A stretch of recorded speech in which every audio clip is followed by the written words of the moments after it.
we're going to start up. So welcome everyone. My name is Audra Lavoie. I am an alumni career advisor, and today's topic is cover letters. Cover letters have this love-hate relationship, but usually hate-hate. This is something where there's a ton of opportunity, so I love talking about them, but a lot of times they can be really frustrating for people. So in today's session, really want to connect on three different things. One is, do I have to? Do I really, really have to? Are these things necessary? The other one is formatting. That's where we're going to spend a fair amount of the time. Same thing in strength and content. So just a review of what it is that's going to help set me apart. Once again, at the end, happy to answer specific questions about you and your search. So for the first one of, do I have to? Do I really, really have to? And the beautiful frustration with cover letters, as well as resumes, as well as interviewing, as well as everything with the job search, is really this subjective piece. So I have all these statistics, and 3 of them are saying that they're huge and you really need to have them and we're looking for them. But then there's another one that says, we don't really care. And it is frustrating, but I think that's what the job search looks like. And if we step back and say, behind this wall of ambiguity, there are individuals, and everyone has a different opinion. And so for some, this is super important. For some, we can look at a cover letter as really like, it's the hoop. It's what makes me a candidate. It's what shows I was willing to put that much effort in and to do one. Other times, it really can run the gamut where somebody can say, this is a critical writing example, and I think be aware of your field. There's the thing we don't know, like we don't necessarily know the person behind the scenes, even if we're really well versed in our field. Is that the first gate that's really evaluating what my application looks like, or is it a human resource generalist who's looking at it first? So there's a little bit of we don't know. But we do know that's this whole kind of spectrum. If I was applying to a job that was really had a lot of writing and precision and critical, then I'm going to think about my cover letter as being that very precise document as an example. Most people kind of fall in the middle. They want to know that you have a certain level of professionalism and etiquette and you can write a letter. It is an opportunity if there's something that is a question on your resume, like, why is this person changing fields? Or, gee, there was this gap. That can be a really strong place to describe it and give more detail so that you're answering those questions ahead of time. As far as format goes, what I'll say is, and these are kind of blurry, but the big things are, they're a letter. It's a straight up letter format. Some people have gotten fancier because they have that nice line and nice column on the side. Some choose a style that they're utilizing bullets. Others are really sticking to that letter paragraph format. But ultimately, it's a letter. You have your contact information. You may or may not have theirs depending on how much space you have. So if you're crunchy for space, they knew who they are. You can leave that part off. You have a date. You have the middle parts, and then you have an ending. Yesterday, when we talked about resumes, we talked a lot about the idea of an applicant tracking system. So the idea of, is a computer scanning through my stuff first? And if a computer is, what does that mean for formatting? Because formatting can be that big hiccup. And it's going to be another area where I give you a total gray answer, because some of the tracking systems, I always describe the resume as being king, that needs to get through the resume first and say, there's enough stuff in here, we want to look further. Some will really only use it to go through the resume. So when it comes to formatting on the cover letter, it doesn't matter. Others are scanning through the cover letter using that same system. Keep it easy, keep it safe, and I would say just do it like a letter, just straight up words on a page in a Word document or Google Docs, and pull it out of that, and that should have you safe no matter what. Proper letter, 1 page. Yeah, there are times people go beyond 1 page. I see it a lot on the academic side. that people who are looking at being a professor or people who are in research might, but really remember the reader, and you're asking so much more of the reader. So with resumes, I'm very flexible, but on a cover letter, I say keep it to 1 page. Yep, you're gonna have your contact information with, professional sounding or a neutral sounding email account, the date, the recipient. If you can get a name, always best. If you can't, which sometimes we make phone calls and we do some sleuthing and we just don't know, okay, well, do you know your field? Is this most likely going to be read by a committee? Is it going to be a manager? We can always write to whom it may concern, but that feels a little bit impersonal. I usually stick with hiring manager or hiring professional. And then the signature. The thought of what is appropriate for my industry. So this is where style comes in. You just saw a second ago, and not clearly, but you just saw some people use bullet points, some people stick with the paragraph style. Now, when I work with somebody who is in a field where efficiency and organization and quick information are paramount, they are the center of everything, they might use bullet points because they're going, here it is. Quick, here you go, you got it, I've answered the question. Other times, I have somebody who's really using it for storytelling. So this is a style decision. Personally, I lean towards it's a letter. I want to write it as a letter. But remember, you know your industry best, what's appropriate for you. And then what actually goes into this stuff? Everyone kind of wants a template, like just give me a guide, what's the template? And can I just plug it all in? Can I have a general one? And like everything, we want to tailor it so we're responding to what they're actually asking for. Just like when someone asks you any question, I don't want to give one answer that I give everything to. I want to respond to their actual question. Typically, when we break down this formatting, that first paragraph, it's my chance to catch them, but it's also pretty straightforward. Like, it is with great enthusiasm that I'm applying to XYZ job.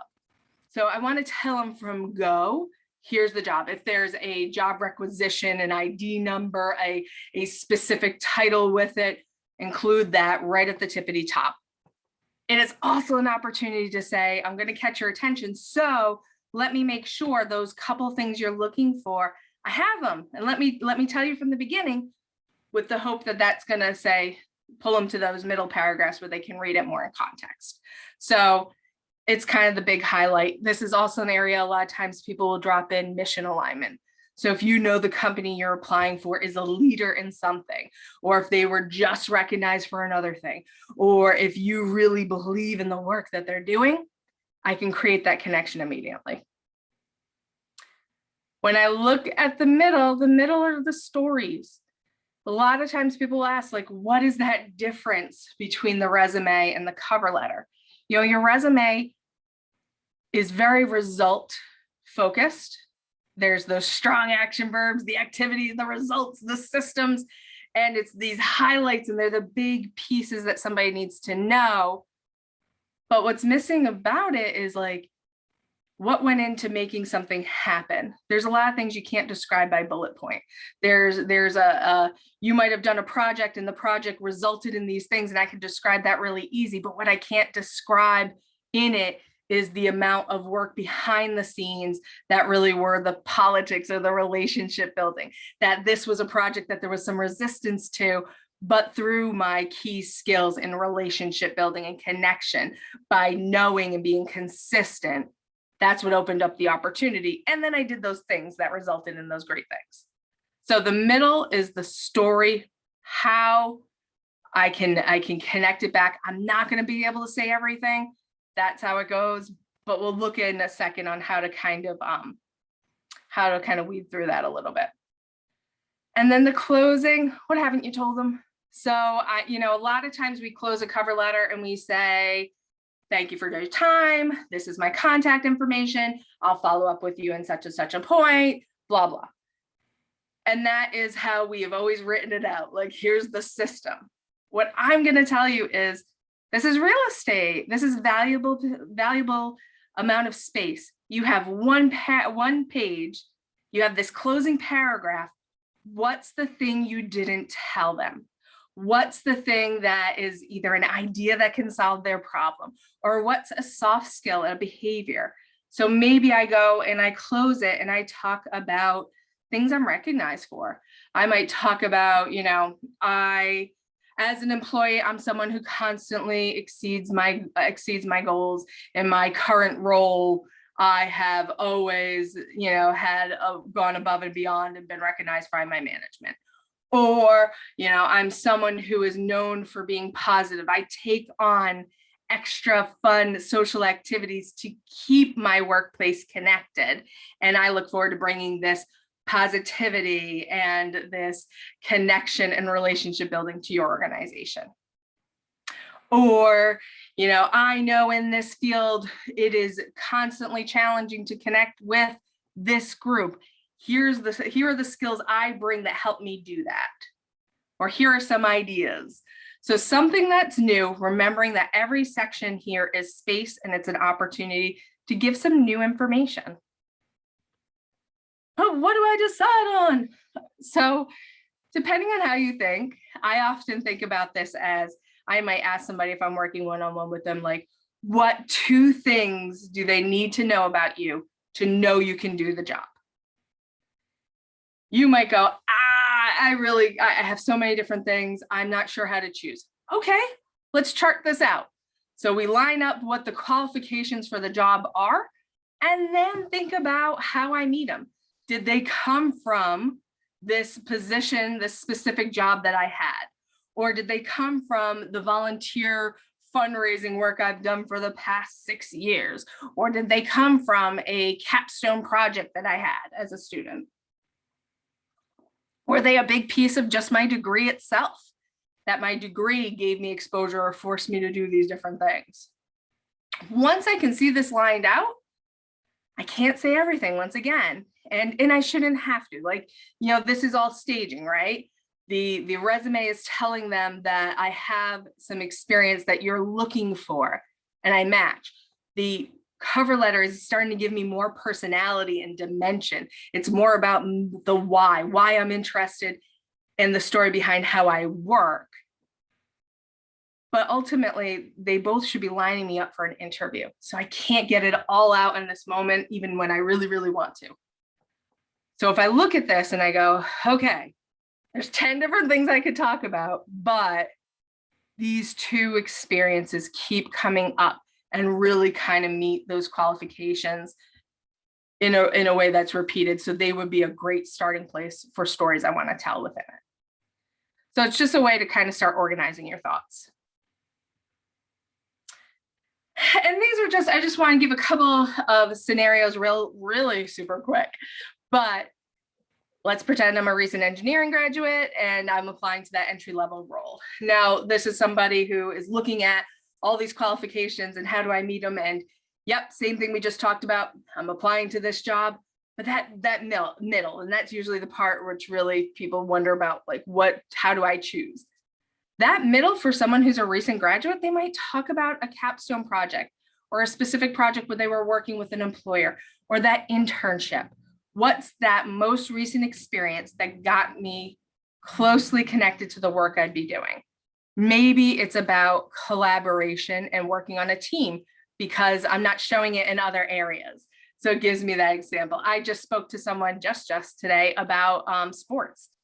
So we were talking about their experience in a team sport. Well, that team sport could be a whole other area where that allows me to talk about my skills of teamwork, but of competition, of discipline and organization. So what is it that connects me? Another example of somebody who is a human development and families alum, and they have all this case management experience. They want to apply internally to a higher level position. So internal. This is a great time where I get to talk about commitment to the company. They know me, they know how I work. They know that I've been there for however long. They know about that relationship. So I want to remind them I have great relationship with the clients, and here's where I've led among my peers. Here's where I've taken in the intern myself and I've trained them. Here's all that professional development I've chosen to do because I know they prepare me better for the field. somebody who is in PR, bunch of event management experience, now making a change. And it's kind of like this like slight change, right? Like they're in a related field, but maybe they're going now more on the marketing side versus the communication side. Great. Now I'm going to talk about all those times I've overlapped and I've worked with marketing. I'm going to talk about the thing that doesn't change, that, I and in events we're working with the vendors, but then also in marketing, I'll be doing the same thing. Let me focus on that. Last one being a career changer and somebody who has been out of a field for a certain amount of time and they kind of want to return back. And I get these calls a lot.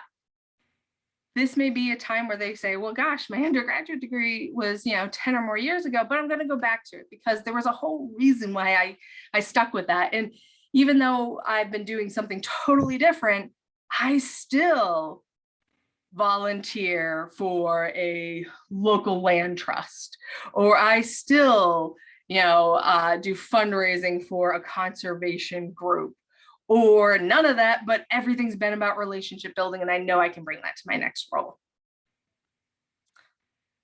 In that content, when we are mapping it out, and there's a nice article, which once again, I'll send everyone these things, but check out this article.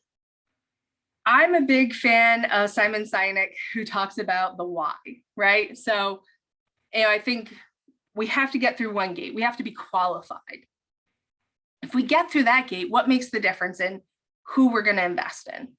And sometimes it's, a intangible connection, but a lot of times it's our ability to tell the story. It's our ability to say, this is why this is important to me. This is my why, how we're connected. And in turn, what that's going to lead to, what deliverables will come out. So think about, as I start this role, what am I going to be able to do? And that's going to be based off of what you've demonstrated in the past.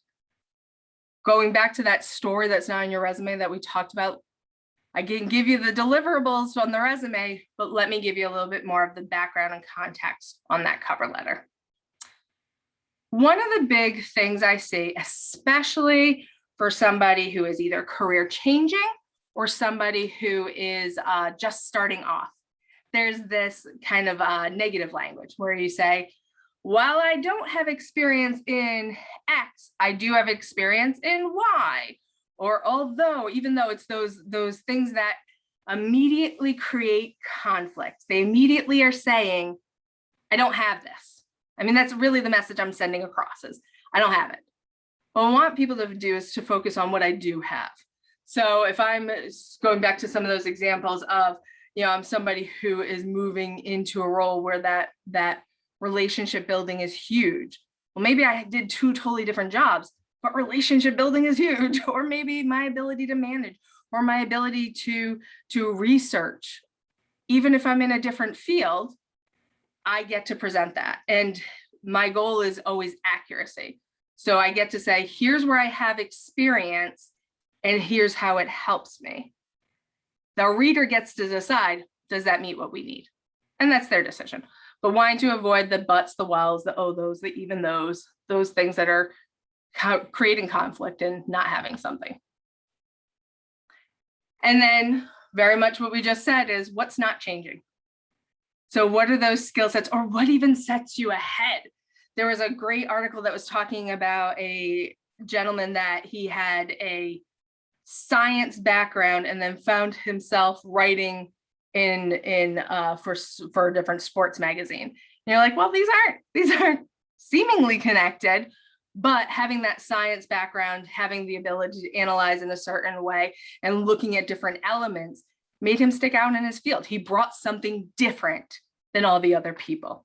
So what is staying the same? What soft skills, what overlapping, what experience or exposure, but then also where does it become a big strength?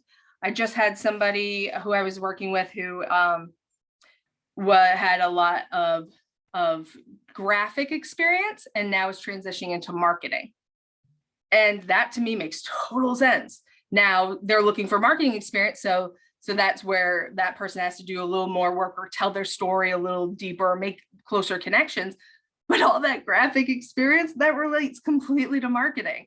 And so being able to advise on the graphics and advise on the messaging and advise on what's visually appealing, that's a huge asset. So I think that was really important. Thinking about the gaps. If there is a time, and I said, cover letters can be this great space to explain something that looks like a gap. It looks like a time you weren't active in the workforce. I always ask people to go deeper and think about, what were you doing during that time? There are some occasions where I meet somebody who is, completely, they're in a health crisis and they're not capable or able to participate in anything at that for a length of time. Most of the time, whether I've worked with somebody who is in between jobs, whether they're at home taking care of family, I've worked with people who have been incarcerated. In any of those scenarios, they're still doing something. So whether they're helping others and they're volunteering, somebody who might have been a stay-at-home parent, but now they're transitioning, what were you doing? Was I responsible for the care and organization and health and maintenance of a child or an older adult? Whatever it was I piecing together? A lot of times I meet people who were doing all sorts of different freelance positions. So nothing that was a one-time steady job, but it's another great story of how I can say that I am competitive, I am thoughtful, I am relationship building, I'm aware of what's going on around me, I'm always working. I'm just putting it together during this time in a different way, or for multiple employers. So I'm closing out this. Resources to go back to. Once again, you can reference them, but some good articles and some good examples that I like. Going deeper for really a step-by-step, CCEE has a cover letter module. So this really walks you through each component of it. URI Alumni Career Services also has the website with a bunch of different resources. Handshake is great. Student or alum, anyone can sign up who's connected to URI for an account there, and that connects you to employers. And then one big thing here is the URI Career Connect. This is a newer system. We launched it last fall. Basically, it's LinkedIn, but for URI. So you have, I think we have 1,200 advisors now that are URI alumni that are saying, yep, I'm happy to talk. I'm happy to talk about the industry. I'm happy to review a cover letter. I'm happy to review a resume, whatever. Then this week, tomorrow, we're talking interviewing, and Friday is graduate school. If you go, okay, that's all great, but let me talk to somebody personally. URI alumni have an advisor, Karen Urbano. She's available. You can email her and set up a time to talk. If you're a graduate student, Kara Mitnick is your contact. She's the director of professional studies. And then undergraduate students, depending on your major, there's a whole bunch of career education specialists, and there'll be one based on your major that is happy to help you.